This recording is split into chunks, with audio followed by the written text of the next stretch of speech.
Right now at 6, day one of the Jacksonville Beach Sea and Sky Air Show is officially in the books, but it ended a bit earlier than some spectators expected.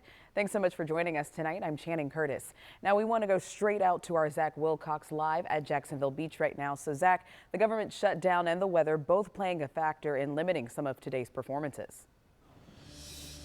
Yeah, Channing, not quite as long as some of the spectators who made their way out to the beach and found parking were here to enjoy. But I talked with the sports and entertainment director for the city of Jacksonville, mentioned he was pleased by the turnout despite the fact that the Blue Angels weren't in there. He figured a lot of folks probably already had plans to come out in advance before they even heard of that announcement. And then also stuff like this, you know, you have the Top Gun experience behind me here. I wasn't able to check that out with all the activity going on today, but there's also all kinds of vendors and food trucks, and so building that environment, he figured, contributed to folks wanting to come out and still enjoy it despite not having the Blue Angels here. Viper demo team also was not here to participate either because of the ongoing government shutdown. And in addition to that, you can probably hear as I'm talking how windy it is out here. It was even windier earlier, and because of that, the parachute team that was brought in to replace the Blue Angels was not able to perform because of safety concerns with how windy it is out here. But I tell you what, we talked with a couple of brothers. They came in, one from Tampa, one from Louisiana, brought their 87-year-old father here who loves air shows, who had actually at one point been screened to be a Blue Angel. So they wanted him to be able to see the Blue Angels and get the family together.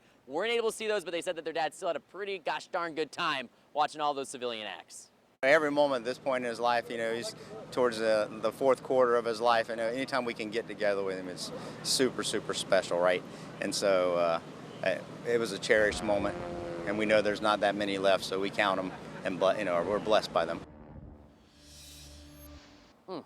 Plucking at the heartstrings there, and there could be more to enjoy tomorrow. Starting at 1 o'clock is when the planes will be back in the sky for the same show. Hopefully the wind will die down a little bit and be under control so the parachuters will be able to perform, and also all of the festivities, all of the experiences here and the vendors, that'll all open up at 11 tomorrow morning for day 2.